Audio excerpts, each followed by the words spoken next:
बिस्मिल्लाहिर्रहमानिर्रहीम। अस्सलाम वालेकुम नाज़रीन, उम्मीद करता हूँ कि आप सब खैरियत से होंगे। सऊदी अरब की दो अपडेट्स आपके साथ शेयर करूँगा। पहली ये कि सऊदी हुकूमत ने जो घरेलू मुलाजमीन पर पाबंदी ख़त्म की है कि वो सऊदी अरब में दाखिल हो सकते हैं, तो क्या इसके बाद जो हाउस ड्राइवर जो पाकिस्तान इंडिया जो छुट्टी गए हुए थे, क्या अब वो वापस आ सकते हैं? क्या कुछ इसकी हकीकत है, क्या कुछ इसकी तफसीलात हैं? दूसरी ये कि अगर कोई आपसे ये कहता है कि सऊदी अरब का नया वीज़ा उसके पास है, किसी भी किस्म का हाउस ड्राइवर हो या कोई भी वीज़ा उसके पास है, तो क्या वो आपको लेना चाहिए इस टाइम, इन हालात में जब सऊदी हुकूमत की तरफ से अब तक कोई ऑफिशियली अनाउंसमेंट नहीं की गई फ़्लाइट्स की, तो क्या आपको वो नया वीज़ा लेना चाहिए? दोनों अपडेट्स की पूरी तफसील आपके साथ शेयर करूंगा। आपसे रिक्वेस्ट है कि आपने ये वीडियो एंड तक लाजमी देखनी है। सबसे पहले मैं बात करूंगा घरेलू मुलाजमीन के हवाले से उन्हें जो दाखिले की इजाज़त दी गई है, इसकी क्या कुछ तफसीलात हैं। तो एक दिन पहले जब वज़ारत की तरफ से बाकायदा तौर पर ट्वीट किया गया था और उसमें पूरी तफसील बताई गई है कि अगर किसी सऊदी के फैमिली मेम्बर्स नॉन सऊदी हैं और वो सऊदी अरब के पड़ोसी मुल्क में रहते हैं, यानी जहाँ से सऊदी अरब में आप बाय रोड या समुंदर के रास्ते, यानी या ज़मीनी रास्ते या समुंदर के रास्ते आप सऊदी अरब में दाखिल हो सकते हैं, अगर वो इस पाबंदी से पहले सऊदी अरब से बाहर थे, अब वो सऊदी अरब में आ सकते हैं।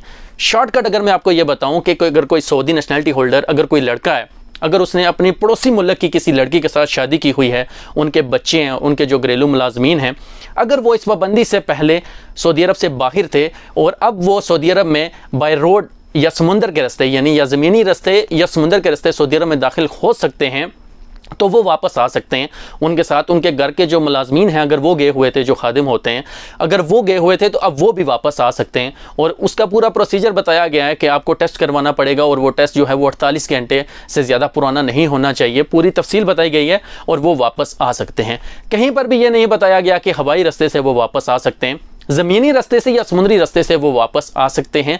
और जो लोग पाकिस्तान या इंडिया गए हुए हैं छुट्टी पर, घरेलू जो मुलाजमीन हैं, जो हाउस ड्राइवर हैं, वो ज़ाहिरी बात है कि वो ज़मीनी रास्ते या समुंदर के रास्ते से वापस नहीं आ सकते और ना ही वो फैमिली मेम्बर्स के साथ हैं, नॉन सऊदी फैमिली मेम्बर्स के साथ हैं, तो वो वापस नहीं आ सकते।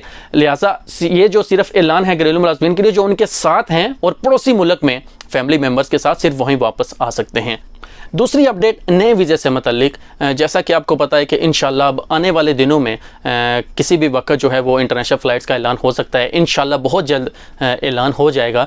तो क्या आपको इस दौरान आजकल आपको सऊदी अरब का नया वीज़ा लेना चाहिए? और जैसा कि आपको पता है कि पिछले एक हफ़्ते से फेसबुक पर काफ़ी ज़्यादा पोस्टें शेयर की जा रही हैं कि सऊदी अरब के नए वीज़े अवेलेबल हैं, आप हमसे वीज़ा ले लें और जैसे ही फ़्लाइट्स खुलेंगी आप सऊदी अरब में जा सकते हैं। तो आप सबसे मैं बार बार रिक्वेस्ट करता रहता हूँ कि हरगिज़ इन पर ध्यान मत दें। सऊदी अरब की नई पॉलिसी क्या कुछ होगी, नए वीज़े से मुतल्लिक क्या कुछ होगा, जो लोग छुट्टी गए हुए हैं, अभी तक किसी भी पॉलिसी का ऐलान नहीं किया गया।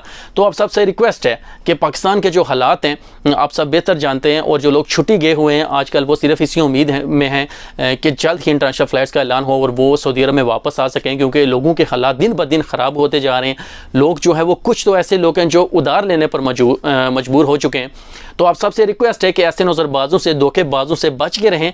जिन ग्रुप्स में ऐसी पोस्टें शेयर की जाती हैं उन्हें रिपोर्ट करें, जिन पेजेस पर जो है वो ये पोस्टें शेयर की जाती हैं उन्हें भी रिपोर्ट करें, जिन आईडी से ये पोस्टें लगाई जाती हैं उन्हें भी आके जो है वो आप रिपोर्ट करें। हर किसी ने आगे शेयर ना करें। सऊदी अरब की हुकूमत की तरफ से कोई भी ऐलान नहीं किया गया जो लोग छुट्टी गए हैं उनके लिए क्या कुछ पॉलिसी होगी, नए वीज़े की क्या कुछ पॉलिसी होगी, फ़्लाइट्स की क्या कुछ पॉलिसी होगी, क्या कुछ इकदाम किए जाएंगे, कोई भी ऐलान नहीं किया गया। तो इस दौरान इन जो धोखेबाज हैं, जो नौसरबाज हैं सोशल मीडिया पर, इनसे बच के रहें। तो बार बार रिक्वेस्ट करता रहता हूँ, फिर रिक्वेस्ट करूँगा कि ऐसी फेक न्यूज़ को सबसे पहले रिपोर्ट किया करें। अपना और अपने पैरों का ख्याल रखिए। मिलते हैं नेक्स्ट वीडियो में। अल्लाह।